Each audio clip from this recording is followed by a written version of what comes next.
여러분 반갑습니다. 오늘 인도네시아에서 오신 손님들이 예배 자리에 참석하시기 때문에 인도네시아어로도 인사드립니다. 아빠까바르. 오늘 본문 헬라어 성경으로 보면은 중심 내용은 성령으로 충만함을 받으라.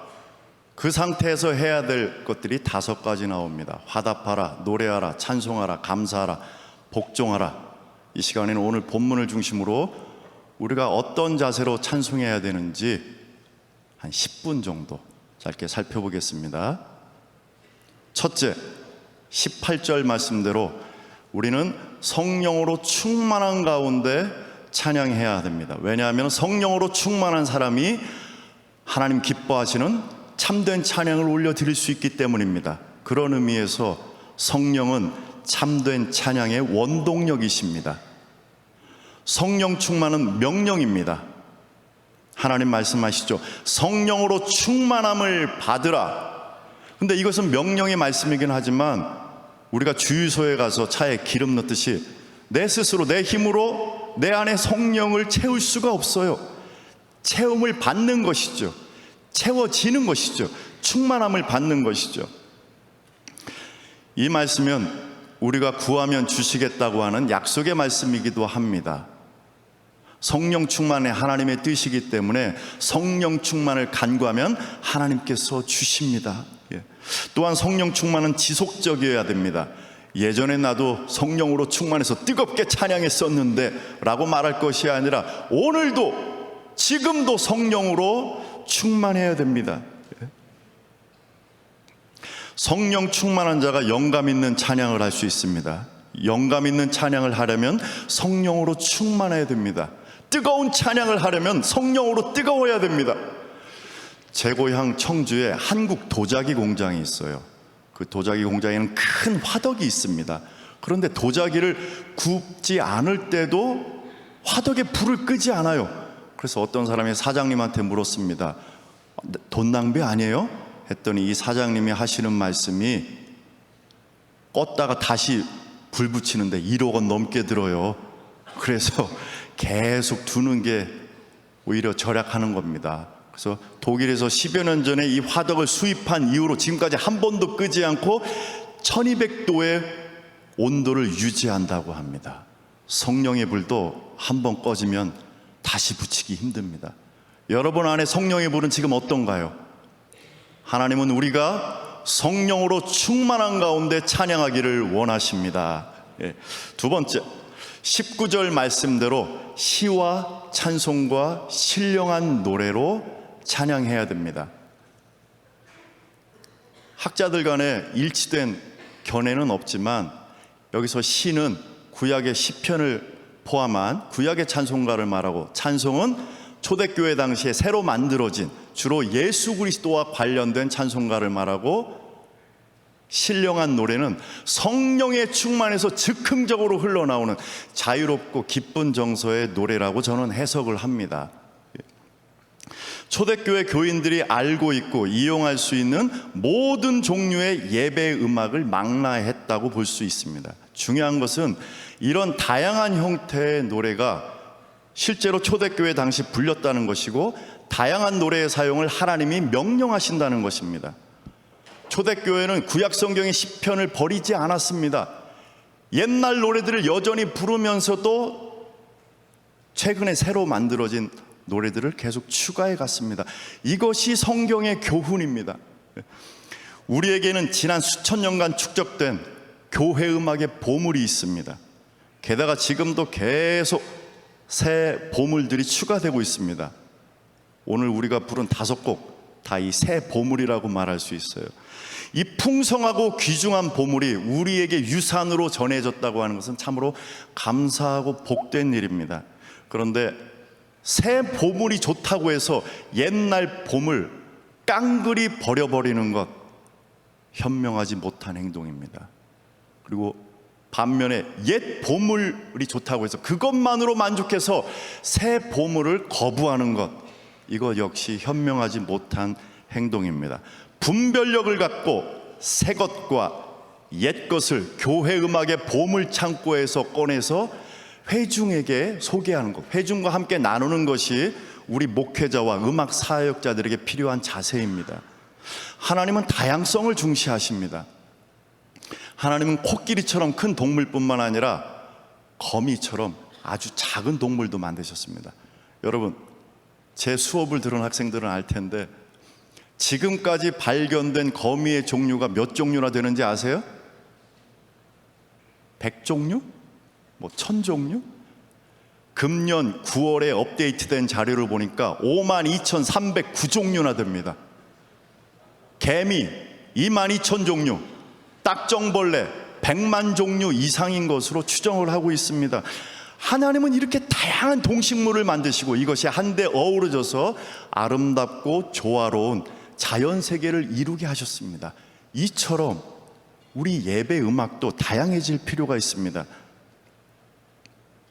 시대뿐만 아니라 지역과 음악 스타일 면에서도 다양성을 추구해야 됩니다.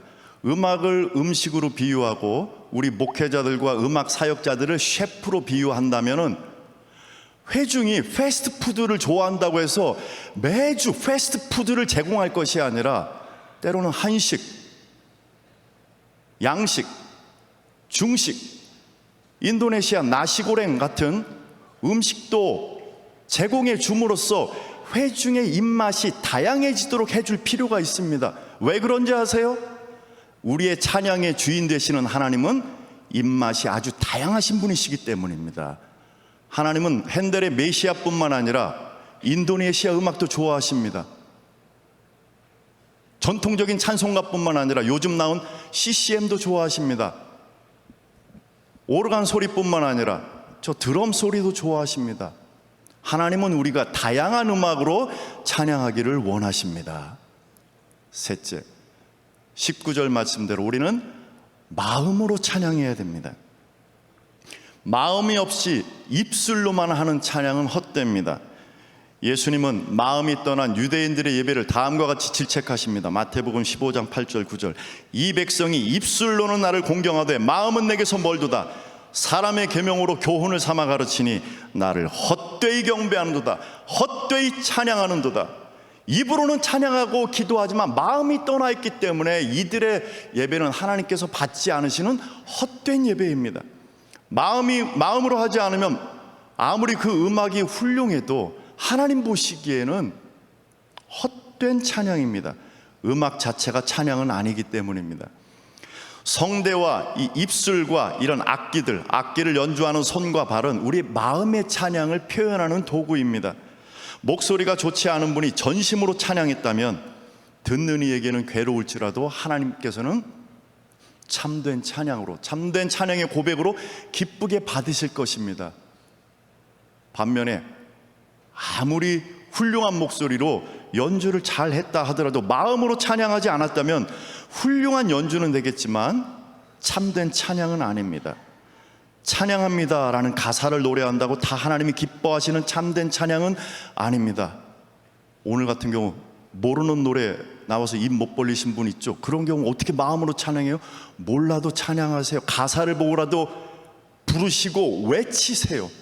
내가 싫어하지 하는 스타일의 찬양이 나와도 마음으로 찬양하세요. 하나님은 우리가 마음으로 찬양하기를 원하십니다.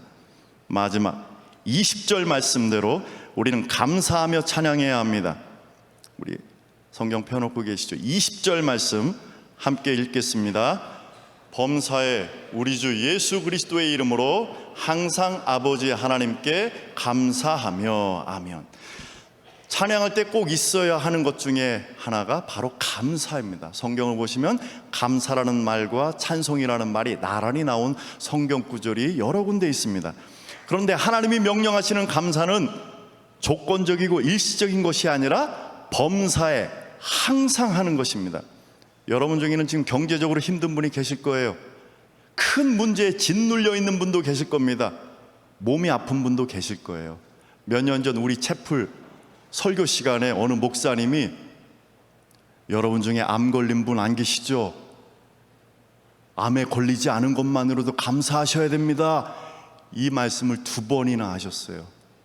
그런데 그날 아침 제 아내 암 수술 받았습니다. 저는 어떻게 해야 되나요? 저 같은 사람은 감사할 수 없는 불쌍한 사람인가요? 우리가 범사에 항상 감사할 수 있는 것은 예수 그리스도 때문입니다. 우리를 죄와 사망의 권세로부터 결박을 끊으시고 우리를 해방시켜 주시고 우리를 구원해 주시고 우리를 끝까지 사랑하시는 예수 그리스도 때문입니다. 20절에서 우리 주 예수 그리스도의 이름으로 감사하라고 하나님 말씀하십니다. 예수 그리스도는 소확감, 작고 확실한 감사의 이유가 아니라 가장 크고 확실한 감사의 이유입니다. 예수 그리스도는 일시적인 감사의 이유가 아니라 영원한 감사의 이유입니다. 예수 그리스도는 몇몇 사람에게만 해당하는 감사의 이유가 아니라 우리 모두에게 해당하는 감사의 이유입니다. 하나님은 우리가 범사에 항상 감사하며 찬양하기를 원하십니다. 이제 말씀을 맺겠습니다. 오늘 본문을 통해서 하나님은 우리가 어떻게 찬양해야 되는지 가르쳐 주십니다. 성령으로 충만한 가운데 찬양해야 됩니다. 그리고 시와 찬송과 신령한 노래들, 즉 다양한 음악으로 찬양하기를 원하십니다. 세 번째, 우리가 마음을 다해 찬양하기를 원하십니다. 마지막으로 감사하며 찬양하기를 원하십니다. 하나님은 오늘도 이렇게 찬양하는 자를 찾고 계십니다. 함께 기도하겠습니다. 영원토록 찬양받기에 합당하신 하나님, 하나님의 이름을 찬양할 수 있는 것도 당연한 것이 아니라 놀라운 은혜요 축복임을 고백합니다. 언제 어디서나 사람이 보든 안 보든 내 상황과 감정이 어떻든지 간에 하나님의 영광을 바라보며 하나님의 은혜를 바라보며 전심으로 하나님 기뻐하시는 참된 찬양을 올려드리는 저희 모두가 될 수 있도록 도와주시기를 원합니다. 영원한 찬양의 대상이시오 이유가 되시는 우리 주 예수 그리스도의 이름으로 기도합니다.